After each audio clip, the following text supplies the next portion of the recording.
Okay, everyone, I'm going to start recording, so just making sure everyone is aware. If you have any questions during this, you can use the chat, and if you're watching the recording, of course, you can always email dobrown@daltonstate.edu or askalibrarian@daltonstate.edu. And I'm going to go ahead and start to share my screen, so let me know if something doesn't look right here. I'm going to be showing some websites and a PowerPoint. So I'm going to start by sharing my screen.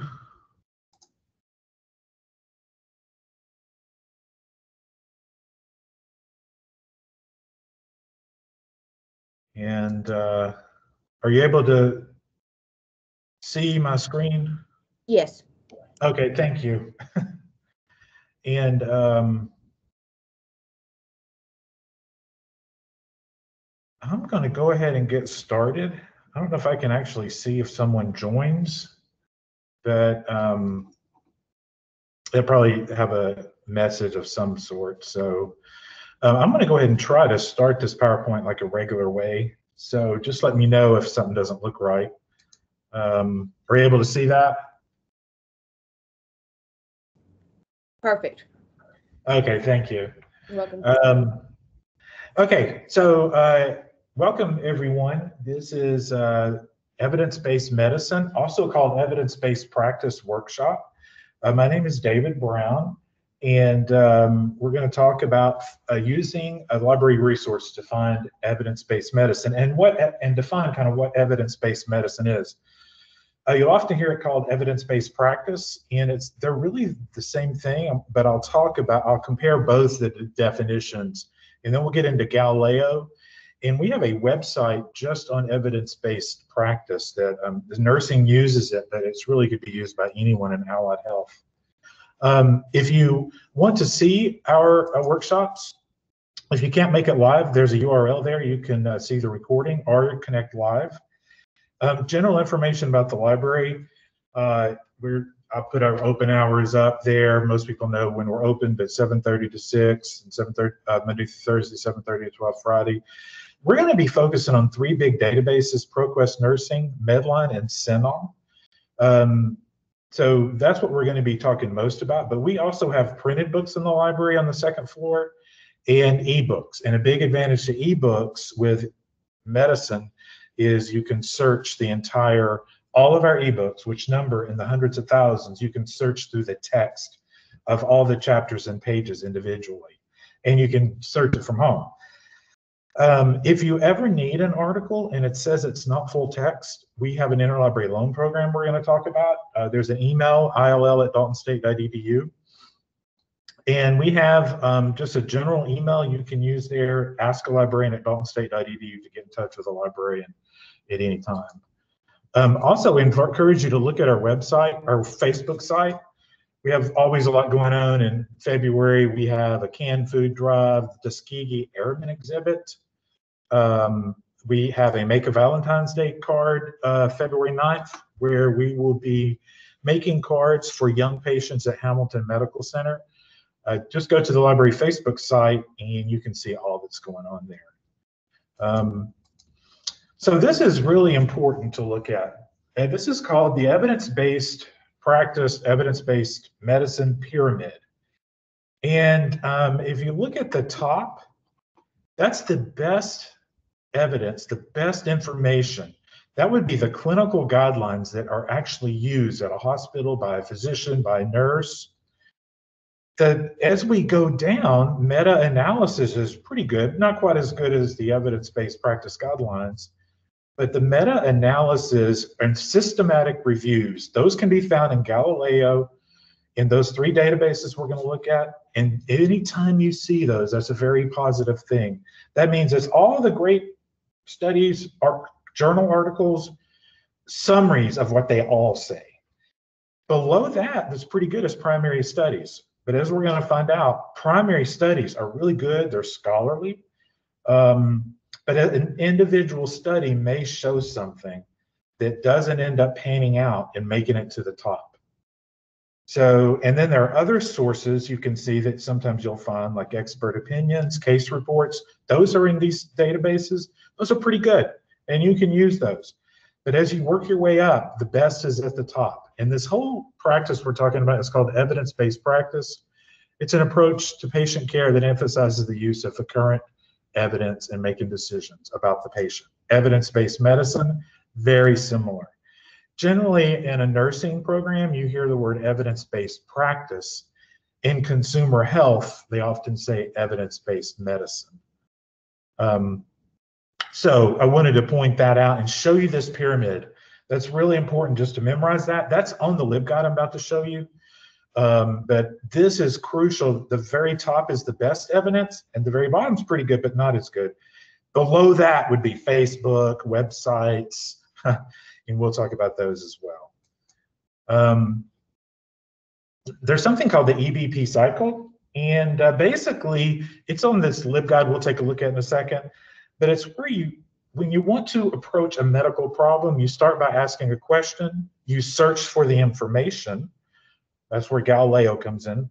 Then you appraise, and then you the information, evaluate it. Then you implement whatever it said, and then evaluate it, and possibly share it, and then it starts all over again. This is in the LibGuide, and this is an important part of evidence-based practice in medicine. So it's important to know when we have evidence-based medicine. I'm going to show you these LibGuides.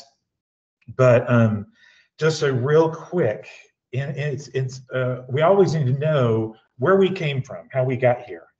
And before evidence-based medicine, people did a lot of crazy things in medicine. And you may have heard of this. This is someone being bled who was sick. And in the 1700s, it was believed if you were sick with a disease, you could be bled like that, and that would work, and that would make you better. Well, finally, people decided to critically evaluate this, and that's where evidence-based medicine began. A physician, Pierre Louis, used simple statistics. He compared the clinical outcomes of patients treated with bleeding and those without. And what he found was very clear. There was no case that this actually worked. By looking at the studies, this did, in fact, many times it actually harmed them. So, and there's many websites you can find this on, but I always point this out. Many times in history, people would go along with a medical technique, and before evidence-based medicine, it was just accepted as fact. But a lot of progress was made once we figured out bleeding people is not working. Fast forward in time, another major event in evidence-based medicine history. The late 1950s, this is quite a story. I don't know if you've heard of this, but there was a drug pushed forward really quickly. It was called thalidomide. It was brought to the market fast in the 1950s in Germany, but no adequate testing was done, and the drug was licensed with little or no evidence. And this was another big event in evidence-based medicine. This was the result of this drug. Thousands and thousands of kids, people who were with the mother who took this drug, the drug was for nausea, morning sickness during pregnancy. It was not known that if a mother took this during pregnancy, and that's what it was for morning sickness, the children would have many times greater chance of having no arms or no legs. And that's why in Germany today, you see thousands of people 65 years old or so who have no arms or no legs. This drug was allowed onto the market. And I always talk about this in evidence-based medicine because United States was really fortunate. We had this person here who worked for the FDA. We had an organization called the FDA that was practicing evidence-based medicine. And this physician, one of the first female physicians in the FDA, Frances Kelsey, was worried about this drug and said, no, we don't want it in America. And sure enough, she was right. This was a true tragedy. But this is why we have evidence-based medicine, to stop this. And now drugs have to go through a lot of a whole lot of restrictions before they're allowed onto the market. With that said, before I start showing you how to search, you can still have cracks. You can still have things make it through treatment. And one of them you might have heard about, have you seen this commercial on television about a drug called Prevagen for memory? And it's a really good lesson in evidence-based medicine. And I'll let you look this up on your own later, but basically this drug has never made it up the pyramid past a clinical trial because it's never shown to be effective. But it's on television every day. And I don't know if you've seen it, but I've seen this commercial. And I always wondered, Prevagen for memory. If it works so great, why does anyone have any memory problems? And so I point this out because as we learned about evidence-based medicine, it's not perfect. We don't have the perfect system yet. We still have drugs like this squeezing their way into television, making millions of dollars, even though it does not work. It's not been proven to work. So, so there's the evidence-based pyramid again. So that drug I just showed you, Prevagen, it's way down here under primary studies. It has never made it up because they can't find any study where it actually works. So before we look into one other thing I wanted to show you, I found this chart here, this graph information. I was looking, this was actually thrown around on Facebook. And this is a good example of evidence-based medicine. You really need to look at your resources. If you see this out there, it says receiver is wearing this mask, source is wearing this. This is how long it would take you to get sick, to catch COVID, if you had these masks on. And I saw this floating around Facebook, and I always use it as a warning in evidence-based medicine. I was suspicious of this. And so I just researched it. And a lot of people throw along on Facebook what they see is they see something, they think, oh, I agree with that, so I'm going to share it. And I would warn you not to do that. And this actually was pretty good. To make a long story short, I researched this, and but I found a few problems with it. And the biggest problem, this is not for Omicron. This was in 2020, and it's just now going around on Facebook. So this, if you look over here, this would be down here under, probably even under sources, because it's already out of date. But just because it's on Facebook and your friends post it, don't share it. So that's kind of the lesson here. And I don't know if you've seen this one, but I've seen this a lot on Facebook. So always critically evaluate everything. And the big challenge is how rapidly information changes. So once this chart got put out there, Omicron came and it changed everything. So that's the other challenge with evidence-based medicine. Everything changes so quickly. And we'll take a look at that when we search our databases here in a second. So there are 3 major databases in Galileo, and we're going to go in and look at these. One big one is CINAHL, and here's the most important thing you need to know about CINAHL. You can get to it in Galileo under the letter C if you click on databases. And right here, evidence-based care sheets and quick lessons are 2 very important things CINAHL has and no other database has. The evidence-based care sheet is a summary of conditions and how they should be treated according to the evidence. And quick lessons are quick lessons that would be, from a nursing perspective, how to do something. And these are summaries of what these articles say, basically. So I wanted to point that out. You not only have a database that gives you good scholarly information, you also have these evidence-based care sheets and quick lessons.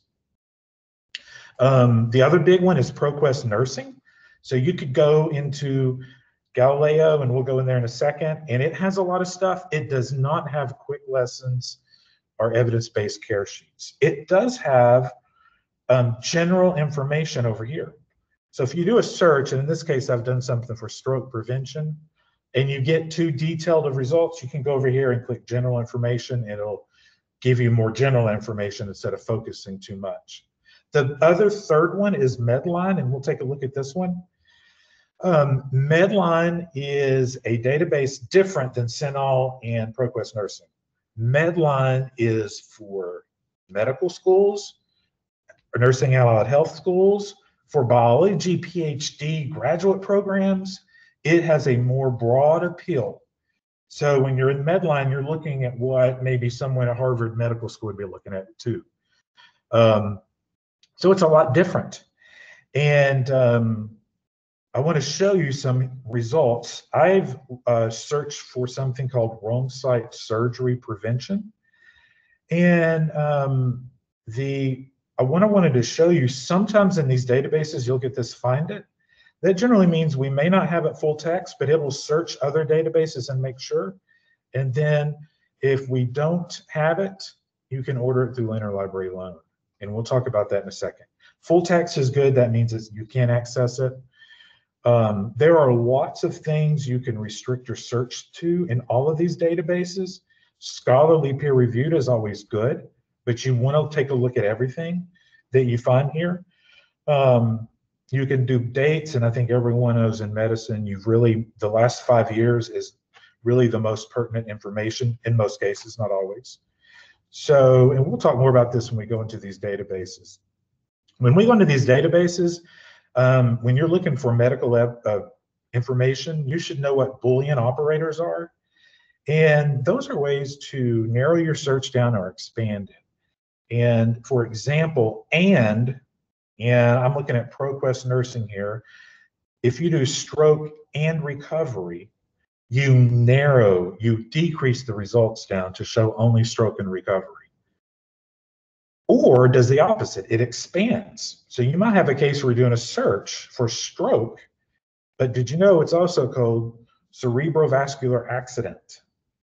Many things have two terms, so you could use or for that. What's really nice, if you can get this medical subject heading term, you see here, that's the official term the database literature knows the item as. You can use not, N-O-T, that leaves out a term.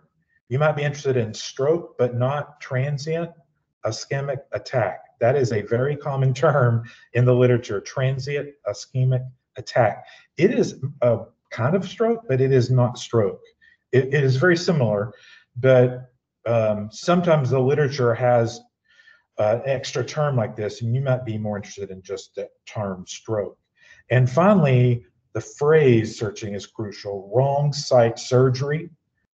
Now, if you don't know what that is, a lot of these terms are really interesting to figure out. Wrong site surgery is a general medical term to cases where someone had the wrong surgery performed. For example, maybe they were supposed to lose a left rib and a right rib was taken out instead.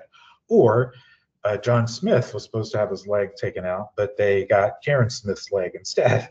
That's a general term, and you can do a phrase search where it searches it as a phrase. And if you did not do that, it would search each word individually. These are really good tips to have when you're looking for evidence-based medicine. And finally, before we look at some of these sites, Google Scholar. I like Google Scholar.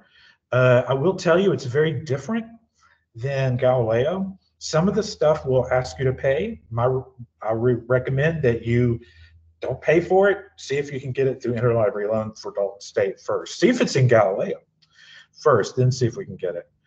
If you search Google Scholar on campus, you should see a link over here that says view it at Dalton. So that's nice. And it also says cited by. It tells you how many people have cited it. And you'll get different results. And one thing I want to know that I really like, if you notice, a systematic review. Do you remember that pyramid? A systematic review is you're hitting solid gold there just about. That is near the top of the pyramid. And that did not show up when I searched CINAHL. It didn't show up at the top. I could have added that to my search. But I'll say, and always be mindful of the date. Google Scholar has a bad habit of putting old stuff first. And if it's more than 5 years old, you certainly want to be careful. And also on the left side, you have some of the same things you can sort just like you do with the other databases. But I recommend people using Google Scholar, but first use Galileo, use Google Scholar. What you got to really be careful of is Google. And we'll talk about that in a second. If you find something in Google Scholar and you want it and you can't get it, there's the ILL at Dalton State email address. There's also a form you can fill out on our LibGuides. So a quick talk about evaluating before we look at these websites and these databases. The most challenging part of evidence-based medicine is surfing the internet, which is why we try to steer you towards Galileo. This acronym CRAP, it stands for Currency, Relevance, Authority, Accuracy, Purpose. It's a way to evaluate websites. Is the website current? Is it relevant? Who wrote the website? Is it accurate? What is the purpose? Are they trying to sell you something? And I will tell you my favorite website for evidence-based medicine is medlineplus.gov.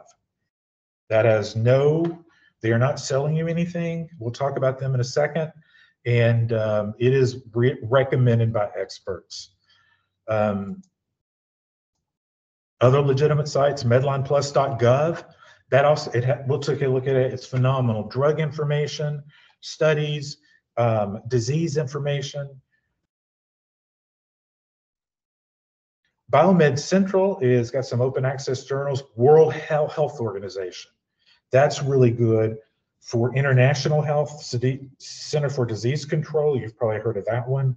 There are numerous nursing websites that are also good. And you notice all of these are .org. I guess Biomed Central is not. Usually that's .gov or .org or .edu is better than .com. And I know WebMD.com, but WebMD is a private commercial site to make money. So keep that in mind. But one of the things you can do at Medline Plus is do tutorials. And can you see these websites?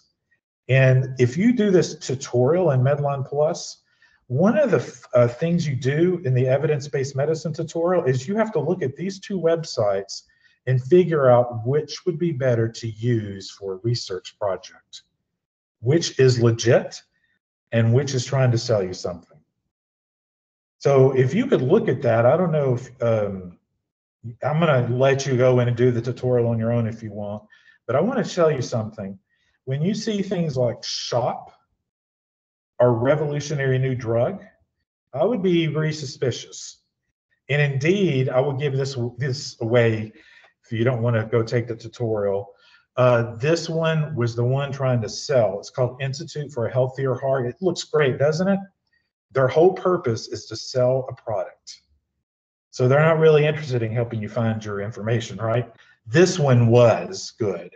And notice it had advertisement, but it said it was an advertisement. It made it clear. And this one had a lot of MDs on the board. Its purpose was not to sell, it was to educate.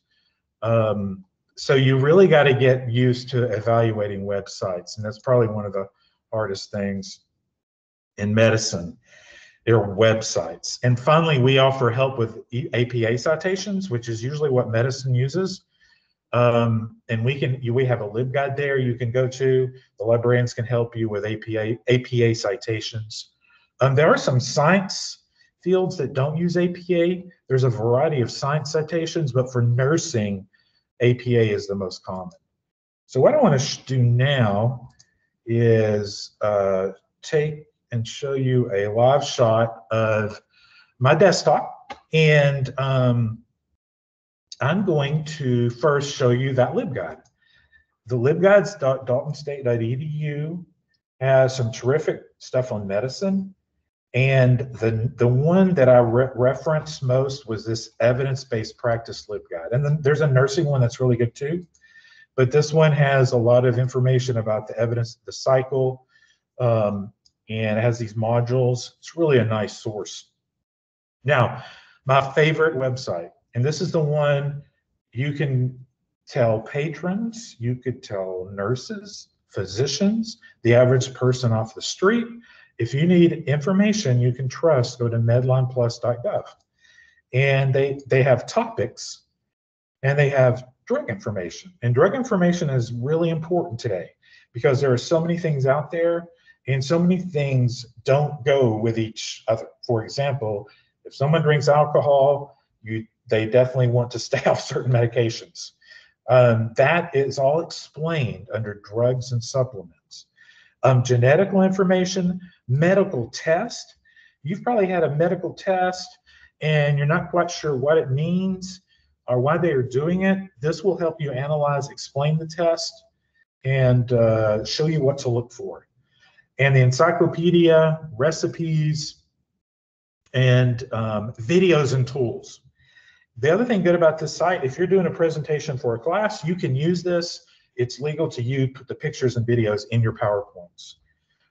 So the way it works is basically you can do a general search here or go find a particular topic. And it's just loaded with topics. So if you knew the first letter, you would go to the first letter. And and each topic, let's say I'm going to look at dementia.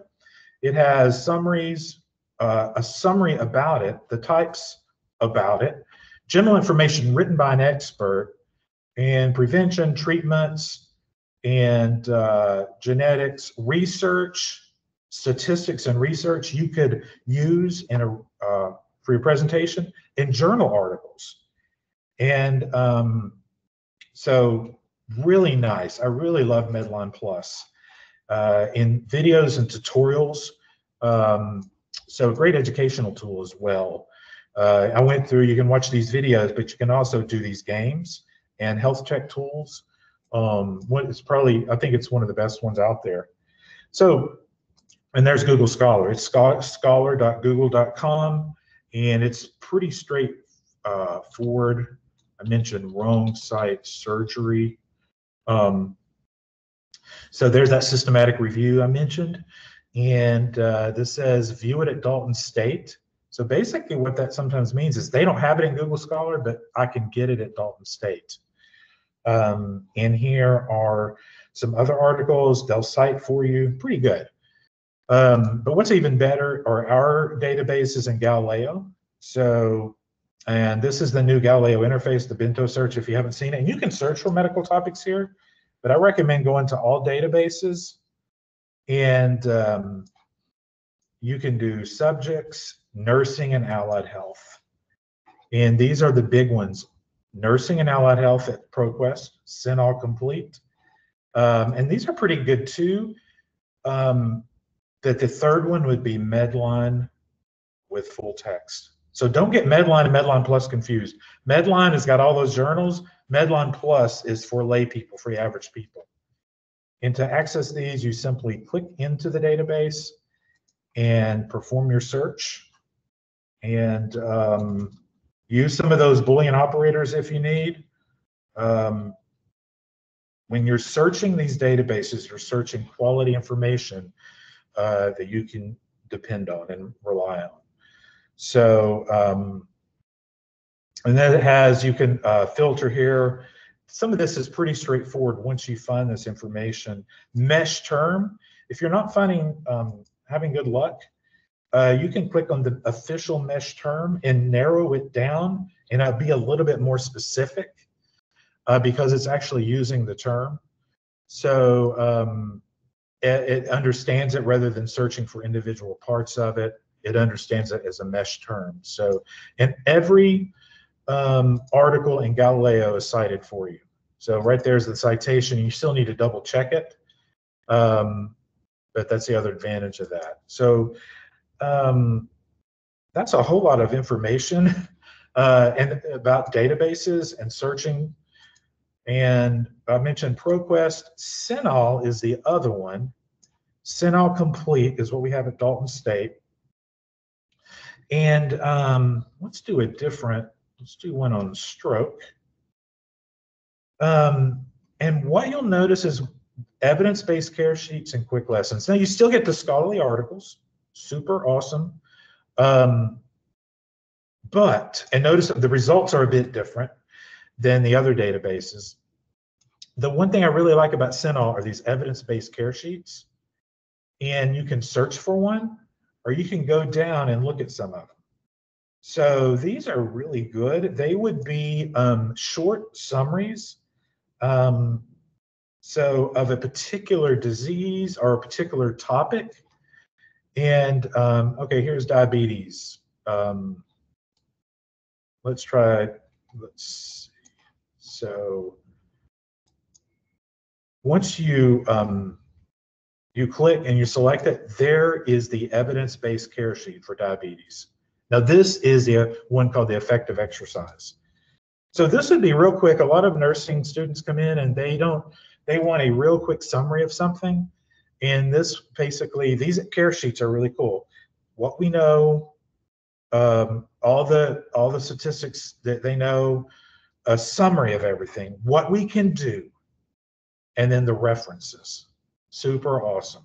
These are called evidence-based care sheets. They're only in CINAHL, and then there are quick lessons as well. And the quick lessons are, there's one on Alzheimer's. Let's see what the quick lessons look like. You just select it and then click search. And there it is. This is a quick lesson on Alzheimer's. Great information here for evidence-based medicine. This is top-notch. This would be at the top of the pyramid. So this would be definitely want you using these. And you can trust these. Make sure you always look at the dates. But this is something else important. When you're doing medical information, make sure you use according to. So you're not saying these stats, you're saying according to the CINAHL quick lesson, and then quote to make it clear this isn't your opinion, you're basing this on the CINAHL quick lesson. So that's a lot of information. That's CINAHL, ProQuest. We talked about Medline. Medline and Medline Plus are two different things. Medline's really the actual scholarly journals. Medline Plus would be a summary of what those journals say. So this would be Medline with full text. It's called Medline with full text. It's the third one. So,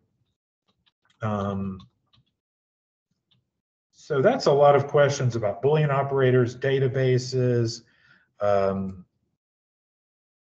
there's a results in Medline. Notice Medline is an EBSCO interface. You'll see that a lot, but